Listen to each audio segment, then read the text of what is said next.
भारतीय जाति व्यवस्था के संदर्भ में सामाजिक न्याय के प्रणेता ईवी रामासामी पेरियार का क्या चिंतन था। आज के इस व्याख्यान में हम जानेंगे कि वैदिक साहित्य जो ब्राह्मणों का प्राचीन साहित्य है उसमें 4 वर्णों का उल्लेख किया गया जो कि पुरुष सूक्त ऋग्वेद में उल्लेखित है। दूसरा, आधुनिक साहित्य ब्राह्मण साहित्य तक पहुँचते पहुँचते ये जातियाँ आज़ादी के समय लगभग 4000 जातियाँ उपजातियों में और वर्तमान में लगभग 6500 जातियों उपजातियों में विभाजित हो चुकी है। भारतीय जाति व्यवस्था के 2 मुख्य भाग माने जाते हैं, ट्वाइस बॉर्न द्विजाति जाति व्यवस्था या द्विज जातियाँ और सिंगल बॉर्न एक जाति, जहाँ ब्राह्मण और गैर ब्राह्मण भारतीय जाति व्यवस्था की मुख्य श्रृंखला है, मुख्य आधार है, मुख्य विभाजन है। आइए जानते हैं जाति व्यवस्था के बारे में पेरियार के विचार। भारत के अलावा दुनिया के किसी अन्य देश में ऐसा उदाहरण नहीं मिलता कि एक ही देश के लोग जन्म के आधार पर इतनी जातियों में बटे हो। हिंदुओं के बीच जाति व्यवस्था के तहत लोगों को प्रमुख तौर पर 4 जातियों ब्राह्मण, क्षत्रिय, वैश्य एवं शूद्र में बांटा गया है। यह व्यवस्था उन लोगों में प्रचलित है जो आर्य सिद्धांतों को मानते हैं, कहते हैं कि वे ईश्वर द्वारा बनाए गए हैं। हर व्यक्ति जानता है कि इस सामाजिक व्यवस्था में ब्राह्मण शीर्ष पर है और उसके बाद शेष जातियां क्रम से निचले क्रम में।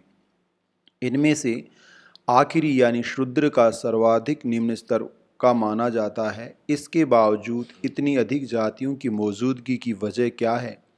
ऐसा इसलिए क्योंकि लोग ईश्वर के अनुसार वर्ण में बटे हुए थे।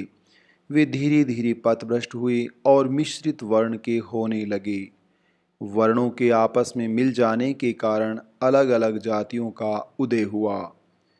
ऐसी भूलों या चूकों के बाद प्रत्येक वर्ण पर नैतिक संहिता लागू की गई।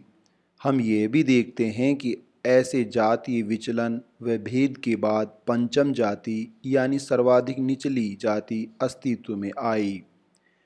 ऐसे सूत्रों में यह भी कहा है कि हमारे देश में अनेक महत्वपूर्ण जातियां ऐसे ही आपसी मेलजोल से सामने आई। उच्च जाति के लोग पथभ्रष्ट हुए और अपने नैतिक मानकों से डिगे तो इसके परिणाम स्वरूप पंचम जाति यानी सबसे पिछड़ी जाति अस्तित्व में आई। यह भी कहा जाता है कि तमिलनाडु में लोकप्रिय और महत्वपूर्ण वेलाला जाति पंचम जाति में आती है और इस जाति के लोग उन ब्राह्मण और क्षत्रिय युवतियों की संतान हैं जिन्होंने अन्य वर्ण के पुरुषों के साथ मेल किया। ये भी कहा जाता है कि इन वेलाला लोगों में से जो लोग खेती से अपनी आजीविका अर्जित करते हैं तो इनको कनियालार कहा जाता। अगर ये प्रशासनिक पद संभालते तो इनको वेलन सामंतर कहा जाता। सुप्राभूतकम, ब्रह्मा पुराणम, वेंकसम, माधवीयम और सती विलक्कम जैसी पुस्तकों में इस वर्गीकरण के बारे में जानकारी दी गई है। अगर एक ब्राह्मण किसी वैश्य युवती के जरिए बच्चे पैदा करता तो उनको अम्बंतन कहा जाता, और अगर ऐसे बच्चे विवाहेतर संबंधों से पैदा होते तो उनको कुएवार, कुंभकार और नविता नापित कहा जाता। इसी तरह अगर एक ब्राह्मण व्यक्ति किसी शूद्र स्त्री से समागम कर बच्चे पैदा करता तो ऐसे विवाह से उत्पन्न बच्चों को बर्दवार अथवा सेवंतवार कहा जाता, और जो बच्चे विवाह के रिश्ते से बाहर पैदा होते उनको वैतीकरण अथवा वेदुवर कहा जाता। इसी तरह अगर ब्राह्मण युवती क्षत्रिय पुरुष से संबंध बनाकर बच्चे पैदा करती तो उनको सैवर्ण और तेलंगर कहा जाता। अगर शूद्र व्यक्ति किसी ब्राह्मण युवती के साथ रहता तो इस संबंध से पैदा होने वाले बच्चों को चंडाल कहा जाता। अगर चंडाल किसी ब्राह्मणी के साथ रहता तो इस रिश्ते से पैदा होने वाले बच्चों को चमार अथवा शकीलियार, चमड़े का काम करने वाला कहा जाता। अगर चंडाल किसी क्षत्रिय युवती के साथ रहता तो इस दौरान पैदा होने वाले बच्चों को वेणुगर, बांसुरी बजाने वाला, कनगर, स्वर्णकार, सेलर, बुनकर आदि कहा जाता। इसी प्रकार अगर अयोवह जाति की लड़की एक ऐसी जाति जो निम्न और उच्च वर्ग की संकर जाति थी, निषादों से संबंध स्थापित कर बच्चे पैदा करती तो उनको भार्गव कहा जाता। इस तरह कई जातियों के नाम संबंधी नियम चलन में थे। इन नियमों को अभिज्ञान कोशाक, अभिज्ञान चिंतामणि और हिंदू पंडितों द्वारा उल्लिखित अन्य पुस्तकों में देखा जा सकता है। इसके अलावा चार प्रमुख जातियों के अलावा उन तमाम अन्य जातियों को कमतर माना जाता जिनकी संतानें किसी उच्च वर्ण की स्त्री और निम्न वर्ण के पुरुष अथवा निम्न वर्ण की स्त्री और उच्च वर्ण के पुरुष की रिश्ते से पैदा होती। इसके अलावा विवाह के रिश्ते से बाहर पैदा हुए बच्चों को चेटियार और असरियार कहा जाता। इनको अवमानना पूर्ण ढंग से संबोधित किया जाता। ऐसे में अगर हम जाति व्यवस्था को कायम रखते हैं तो इसका अर्थ यह होगा कि हम इन अपमानजनक टिप्पणियों को परोक्ष रूप से स्वीकार कर रहे हैं। वे जो बहुजाति व्यवस्था को कायम रखना चाहते हैं। हमने कहा कि चार मूल जातियों के समय के साथ 4000 से अधिक जातियों में बंट जाने की मूल वजह एक जाति का दूसरी जाति के साथ संबंध कायम होना है। इसके बावजूद हमारे बीच ऐसे लोग हैं जिनको वेलार कहा जाता है। ये लोग चार जातियों की मूल व्यवस्था को स्वीकार करते हैं। ये जातियां हैं ब्राह्मण, क्षत्रिय, वैश्य और पंचम।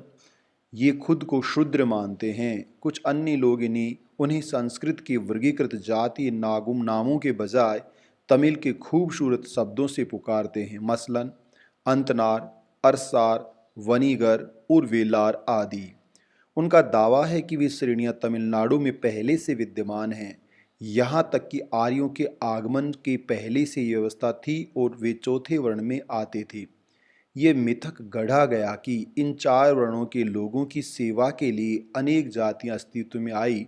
इनमें पल्लू, पर्याय समेत 18 जातियां शामिल थी। पल्लू, पर्याय और 18 जातियों की इस बात से ये संकेत निकलता है कि 18 जातियां चार उच्च वर्णों की सेवा के लिए बनी थी। इनको निम्नलिखित नाम दिए गए: इल्लई वणिकन, उप्पू वणिकन, एन्नई वणिकन, ओछन, कलच्छन, कन्नन, कुवयन, कोलन, कोईडी कुडियन, तचन, तट्ठन, नवीथनपल्ली, पर्याय, पन्न, पोमल इकरन, वन्नन और वलियान।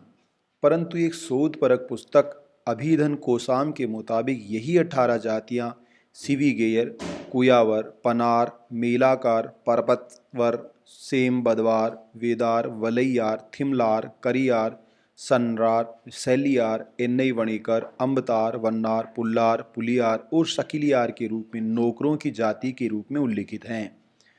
इसके अतिरिक्त वेलारों के बीच भी अंतर कुछ इस प्रकार उल्लिखित हैं। वेलार शूद्रों में सबसे श्रेष्ठ हैं।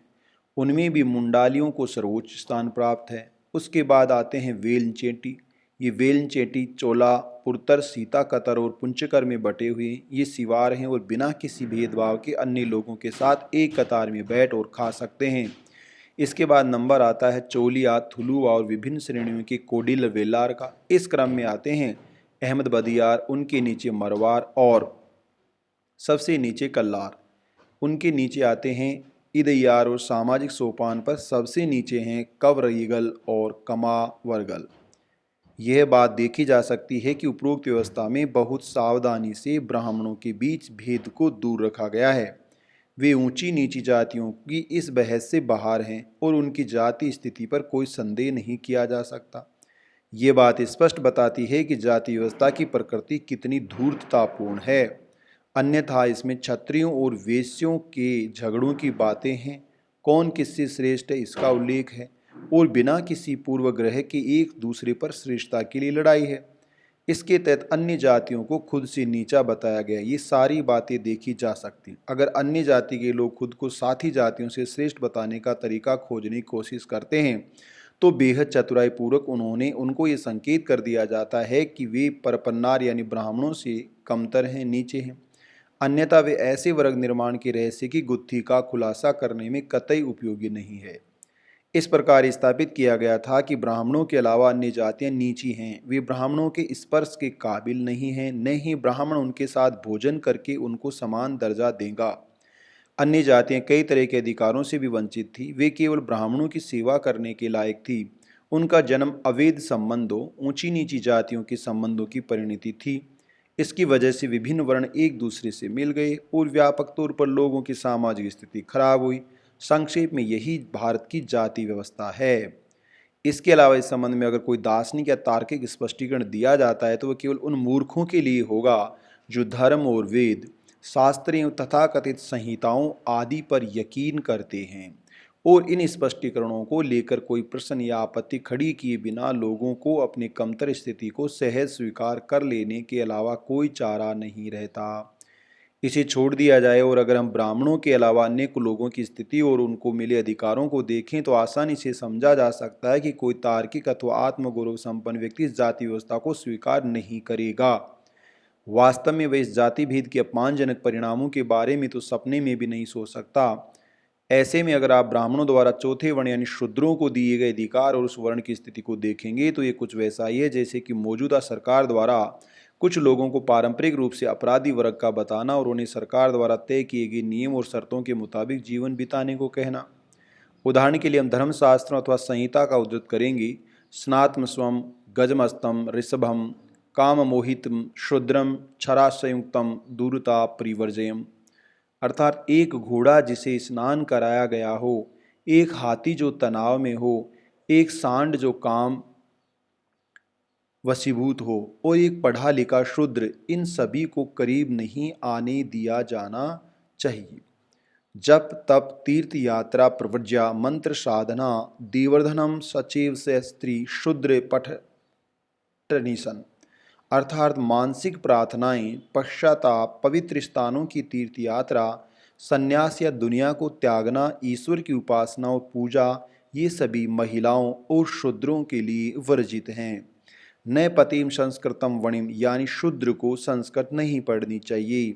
नीव शास्त्रम पति नीव शरणवन वैदिक आश्रम नसन्यातो दयाल पूर्वम थापो मंत्रम शुरुवाजेल। अर्थात एक शूद्र को कभी शास्त्र नहीं पढ़ने चाहिए या वेद नहीं सुनने चाहिए, उसे कभी भी सूर्योदय के पहले नहीं उठना चाहिए और न ही नहाना चाहिए, उसे मंत्र पाठ और पाप मोचन की इजाज़त नहीं है।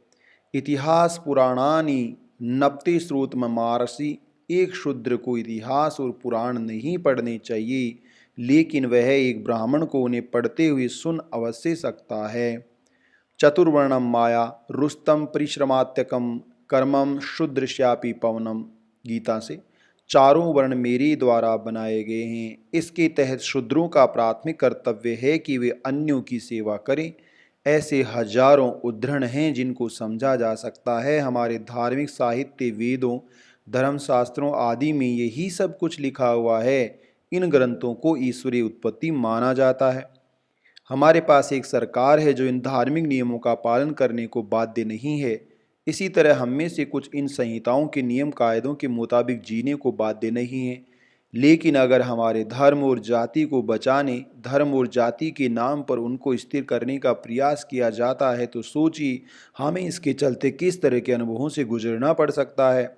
जब तक हिंदू समाज में जाति भेद है तब तक ऊंच नीच की भावना भी बनी रहेगी। आज जो राष्ट्रवादी हैं और चाहते हैं कि भारत को पूरी आज़ादी मिलनी चाहिए, उनको ये कोशिश करनी चाहिए कि ब्रिटिश राज में जाति प्रथा का अंत किया जा सके। इसके बजाय अगर वे कहते हैं कि तुम हमें छोड़ दो, हम चीज़ों का ध्यान रख लेंगे, तो ये खुद से खुद को जहर देने के समान है।